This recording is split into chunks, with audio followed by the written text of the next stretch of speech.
नमस्कार बच्चों, नमस्ते।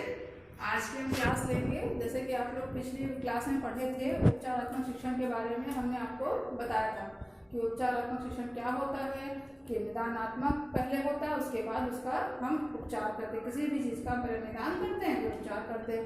अब हम बढ़ते हुए क्रम के अनुसार अगले टॉपिक पे अपने आ रहे हैं, जिसका नाम है हमारा कौन सा, बताऊं? चलिए कुछ चर्चा करते हैं, फिर मैं बताती हूँ आपको। आप खुद बताइएगा कौन सा टॉपिक हमारा अगला है। ठीक, देखिए हमारे यहाँ देश में कई विद्यालय हैं। बहुत से आज भी ऐसे विद्यालय चलते हैं जो कि कक्षाएं तो बहुत सारी हैं। जैसे कि मान लीजिए प्राइमरी सेक्शन में की ले लीजिए तो क्लासें बहुत सी हैं, first, second, third, fourth, fifth. Junior में ले लीजिए 6, 7, 8 करके कक्षाएं तो सारी हैं, लेकिन मतलब चलता कैसे है? एक अध्यापक के उस पर चलता है। एक अध्यापक सारी क्लासों को डील करता है। आज भी बहुत से ऐसे विद्यालय हैं और इनको क्या कहते हैं? एकल विद्यालय शिक्षा, एकल शिक्षक विद्यालय, कि जहाँ पर एक शिक्षक सारी क्लासों को डील कर रहा है। तो इस तरह की जो क्लासें होती हैं उनको हम क्या कहते हैं? इस तरह की क्लासों को हम कहते हैं बहु कक्षा शिक्षण। समझ रहे? ये इस तरीके की क्लासें जो होती हैं वो क्या कहलाती हैं? वो कहलाती हैं बहु कक्षा शिक्षण। बहु कक्षा जहां पर बहु से तात्पर्य आ रहा है बहुत, ठीक है। और क्लासेस जिसे हम कहते हैं, क्या कहते हैं? मल्टी क्लासेस या मल्टी क्लास टीचिंग, ठीक है। अब जैसे कि फॉर एग्जाम्पल ये स्थिति कैसे आती है? जैसे मान लीजिए बहुत से हैं लोग स्कूल खोल देते हैं, टीचर नहीं अवेलेबल हो पाते हैं, तो शिक्षक एक ही टीचर लगा हुआ है, सारे विद्यालय सारी कक्षाओं को डील कर रहा है। अब डील करने की कुछ तो एक मतलब एक बनाई जाती है, स्कीम बनाई जाती है, कुछ प्लानिंग की जाती है, कुछ टाइम टेबल कंडक्ट करते हैं, कुछ तो करते हैं वो योजना। तो वो योजना किस प्रकार की बनती है? जो कि एक टीचर सारी कक्षाओं को डील कर लेता है। ये मतलब जैसे मान लीजिए ये एक कक्षा कोई टीचर डील कर रहा है, तो बचाइए सेकेंड, थर्ड, फोर्थ, फिफ्थ, ये सारे बच्चे शोर नहीं मचाएंगे कि सेकेंड क्लास का बच्चा, थर्ड क्लास का बच्चा, फोर्थ क्लास का बच्चा, फिफ्थ क्लास का बच्चा, सब शोर मचाएंगे। क्यों? टीचर फर्स्ट क्लास को ले रहा है। अब टीचर जब फर्स्ट क्लास से उठ के सेकेंड क्लास में जाएगा तो फर्स्ट और थर्ड, फोर्थ, फिफ्थ के बच्चे शोर करेंगे। तो ऐसी कौन सी टाइम टेबल में योजना बनाई गई कि जो सारी कक्षाएं एक साथ चलती भी रहें और कोई कक्षा खाली ना रहे और ना ही शोर हो?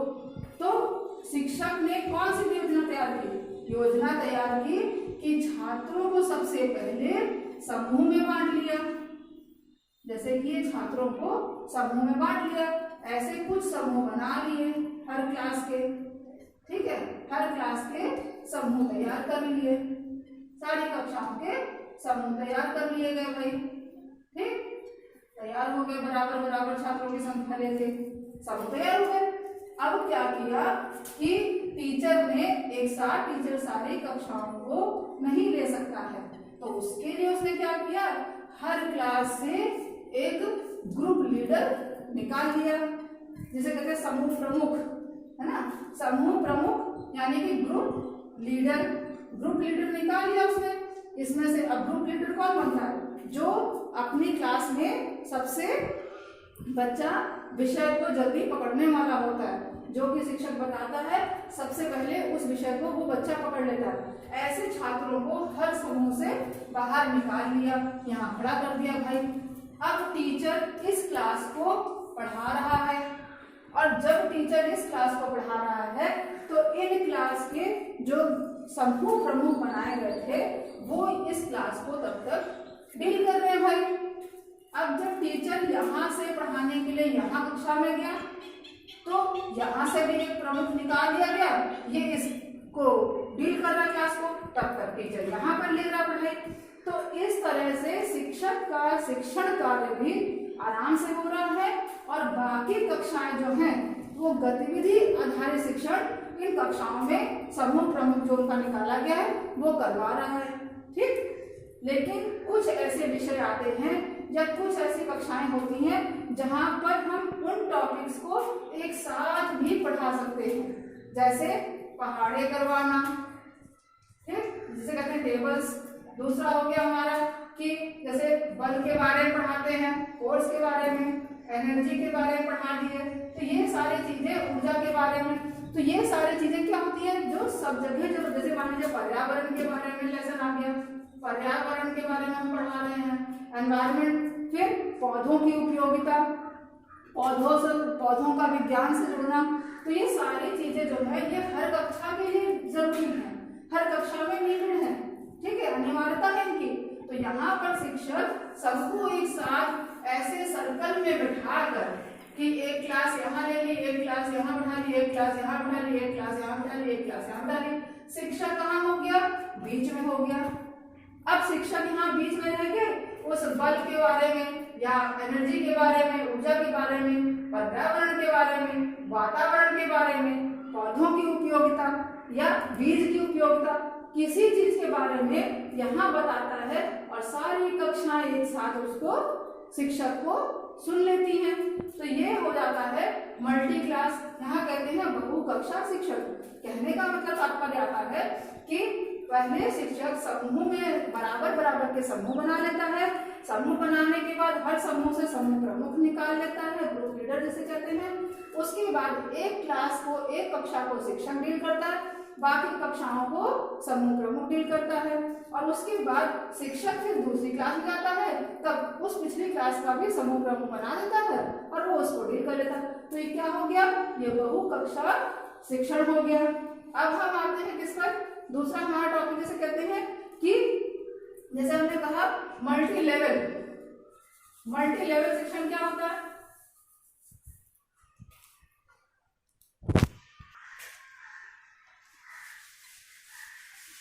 अब हमारा दूसरा आता है इसी के जो समकक्ष मिला जाता है, जैसे कि एक मैंने बता दिया आपको बहु कक्षा शिक्षण, यानी कि मल्टी क्लास, कि एक साथ कई क्लासों को कैसे आप डील करते हैं, और दूसरा इसी से जुड़ा हुआ है उसे कहते हैं बहुस्तरीय शिक्षण। बहुस्तरीय शिक्षण से मतलब क्या होता है, स्तर, लेवल, जैसे कहते हैं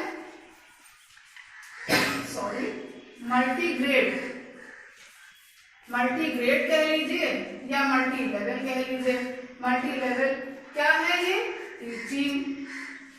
अब इससे क्या तात्पर्य है आपका, इससे क्या समझ रहे हैं आप, मल्टी लेवल किसका लेवल, शिक्षक का लेवल नहीं, स्टूडेंट का लेवल। जैसे कि फॉर एग्जाम्पल आप ये भी जानते हैं, जैसे कि बहुत से बच्चे हैं, आप लोग भाई एक उम्र के हैं, आप लोग सब ग्रेजुएशन करके आए हुए हैं, आप ये जान, बहुत से बच्चे आप में होंगे जो ट्यूशन पढ़ाते होंगे, घर में कोचिंग पढ़ाते होंगे या छोटे भाई बहनों को डील करते होंगे। तो आपने ये देखा होगा अगर आपके 2 भाई हैं, 4 भाई बहन हैं, तो क्या सबका मानसिक स्तर एक जैसा होता है, नहीं हो सकता है, ये पॉसिबल। इवन जो 2 जुड़वा बच्चे होते हैं, वो दोनों जुड़वा बच्चों का भी मानसिक स्तर एक जैसा नहीं होता है, उनके भी विचारधाराएं अलग अलग होती हैं, समझने की क्षमता अलग होती है, खान पीन की क्षमता अलग होती है। तो हर चीज जब चेंजेस है तो ये क्या हो गया, मल्टी लेवल। तो इसी तरीके से एक क्लास में विभिन्न प्रकार के, भिन्न स्तर के छात्र होते हैं और उन सभी छात्रों को एक ही कक्षा में एक शिक्षक को डीलिंग करनी होती है। तो जैसे कि कुछ छात्र होते हैं भाई मध्यम गति से सीखने वाले, ठीक है, और कुछ होते हैं जो आप एक बार 2 बार बताते हैं वो छात्र जल्दी सीख लेते हैं, और कुछ होते हैं सामान्य छात्र होते हैं, कुछ होते हैं प्रतिभाशाली होते हैं भाई, ठीक है। तो अब देखिए, अब आप कोई आसान प्रणाली बताते हैं समझाने की, तो प्रतिभाशाली जो होता है उसको ये उबाऊ लगती है, उसको लगता है कि क्या ये बता रहे हैं फालतू में। सामान्य जो होता है उसको ओके लगता है कि हाँ चलो आ गया। लेकिन जो मध्यम गति से सीखने वाला है, जो मंद बुद्धि जैसे बोलते हैं, वो बालक है, तो उसके साथ क्या हो जाती है परेशानी, उसको तो समझ में ही नहीं आता है। फिर यहाँ समझ में आ गया, हम यहाँ बढ़ जाते हैं, क्यों, क्योंकि इसके लिए तो वो चीज बहुत आसान थी, तो हम नेक्स्ट विषय पे पहुंच जाते हैं। तो इससे लॉस किसका हो रहा है, जो मंद बुद्धि बालक है, जिसको हमें समझाने की बहुत जरूरत होती है। तो यहाँ पर हम कोई ऐसी विधि को लेते हैं जो सबके लिए एक जैसी हो जाए और किसी को बोरियत भी ना हो, और ये वाला बालक जो है ये इसको ये ना महसूस हो कि हाँ मेरे कारण जो कक्षा है वो प्रभावित हो रही है। तो यहाँ पर हम कहने का मतलब आता तात्पर्य कि यहाँ पर हम जैसे कि 3 और 4, 3 + 4, 3 + 4 इस विधि में ना करा के सबको हम किस विधि में कराते हैं, हमने यहाँ पर कोई भी ड्राइंग बना दी, जैसे मान लीजिए ड्राइंग यहाँ बना दी प्लस ऐसे बना दिया, ठीक। तो 3 + 2 यानी 1 2 3 4 5 कुल कितने हो गए 5। तो बच्चे का जो ध्यान आकर्षित किस पे हो रहा है, ड्राइंग पर, जो आपने ड्राइंग यहाँ पे इंगित की है। अब बच्चों की जानकारी वाली ड्राइंग बना दीजिए, सूरज बना दिया, जैसे ऐसे छोटा छोटा करके कोई भी आपने बना दी। तो इस गतिविधि के द्वारा जो ये छात्र है इसको संख्याओं से ज्यादा आसान ये चीज लगेगी और ये इस बात को समझ जाएगा कि जोड़ करने की यानी कि ऐड की प्रक्रिया क्या होती है। तो ये विधि हो जाती है बहुस्तरीय विधि, जहां पर हम हर स्तर के बालक, हर लेवल के बालकों को एक साथ कक्षा में एक ही टाइम में एट ए टाइम में उस विषय को क्लियर कर दे। और ये शिक्षक की गुणवत्ता होती है जो अपनी गुणवत्ता से उस छात्र को, सभी छात्रों को एक साथ डील करने की क्षमता अपने अंदर रखता है। मुझे लग रहा है कि आपको समझ में आ गया होगा। और बाकी जो बातें हैं जैसे इनका रिटर्न नोट्स है, बहुकक्षा शिक्षण और बहुस्तरीय शिक्षण दोनों को मैं अभी दिखा दे रही हूँ, आप उसको नोट कर लीजिए और उसके बाद उसको भी मैं फिर से समझा दूंगी। बहुकक्षा शिक्षण का अर्थ, बहुकक्षा शिक्षण से अभिप्राय प्रभावी प्रबंधन की विधियों को अपनाकर प्रभावी प्रबंधन। देखिए प्रभावी प्रबंधन का मतलब क्या होता है कि प्रभाव मतलब पता है जो इफेक्ट डाले, ठीक है, जो इफेक्ट डाल दे आपके ऊपर, बच्चे के ऊपर कहने का मतलब। और प्रबंधन आपकी मैनेजमेंट व्यवस्था कि आप किस तरीके से मैनेज कर रहे हैं किसको, विधियों को, जो आपको शिक्षण विधियां बताई गई हैं उन विधियों के द्वारा प्रभावी प्रबंधन की विधियों को अपना कर, जैसे कि गतिविधि विधि है, रुचि है प्रधान जो है, या फिर आप अपना सरल वाली जो है सरल से जटिल की ओर जाना, या पूर्ण से, तो इस तरीके से जब हम बताते हैं प्रभावी प्रबंधन की विधियों को अपना कर व्यवस्थित शिक्षण से है कि आप एक शिक्षण जो है सिस्टमैटिक ढंग से, सिस्टमैटिक ढंग किसको कहते हैं कि पहले आप उसकी प्लानिंग कर लीजिए, मॉनिटरिंग कर लीजिए, टाइम टेबल बना लीजिए और चार्ट के द्वारा पढ़ाएंगे या मॉडल के द्वारा पढ़ाएंगे या कोई गतिविधि करा के पढ़ाएंगे, तो कौन से तरीकों से पढ़ाएंगे इसको व्यवस्थित कर लीजिए, वो शिक्षण कहलाता है बहुकक्षा शिक्षण। अगर और आसान भाषा में, एक शिक्षण द्वारा एक से अधिक कक्षाओं को, एक शिक्षण द्वारा होगा ये, एक शिक्षक द्वारा एक से अधिक कक्षाओं को एक साथ पढ़ाना। देखिए एक साथ टीचर पढ़ा रहा है, यहाँ पर टीचर पढ़ा रहा है, बाकी क्लासेस जो समूह कक्ष का लीडर है वो देख रहा है। इस शिक्षण व्यवस्था के अंतर्गत शिक्षक की श्रम शक्ति कि उसकी मेहनत लगती है और उस मेहनत में क्या शामिल होता है, सूझबूझ उसकी शामिल होती है, एवं समय का अधिक उपयोग होता है, ठीक है। इसमें उसकी सूझबूझ भी लगती है और समय का अधिक उपयोग मतलब कहने का कि भाई वो एक क्लास देख रहा, तब तक उसके साथ वाली क्लासेस समूह कक्षा के लीडर देख रहा है, तो अब यहाँ से उठ के वहां जाएगा, तब वहां पर वो देखेगा, फिर वो समूह कक्ष का लीडर यहाँ पर देखेगा, यहाँ देखेगा, इस तरह से समय जरूर लग जाता है, लेकिन अपनी सूझबूझ से वो कोई भी कक्षा को खाली रहने नहीं देता है। अब अगला देखिए बहुस्तरीय शिक्षण, जहाँ पर मैंने आपको बताया था मल्टी लेवल वाली बात। शिक्षण को मानसिक स्तरीय शिक्षण भी कहते हैं। एक ही कक्षा में, देखिए यहाँ पर था कि कई कक्षाएं एक टीचर, यहाँ पर एक ही कक्षा में अलग अलग तरीके एवं अलग अलग गति से सीखने वाले बालक होते हैं। जब एक शिक्षक एक ही समय में कक्षा के प्रत्येक बालक को उसके स्तर के आधार पर, उसके स्तर के आधार पर मतलब कि जिसे कहते हैं स्तर के आधार पर, हम कहेंगे कि जो उसकी अभिक्षमता है,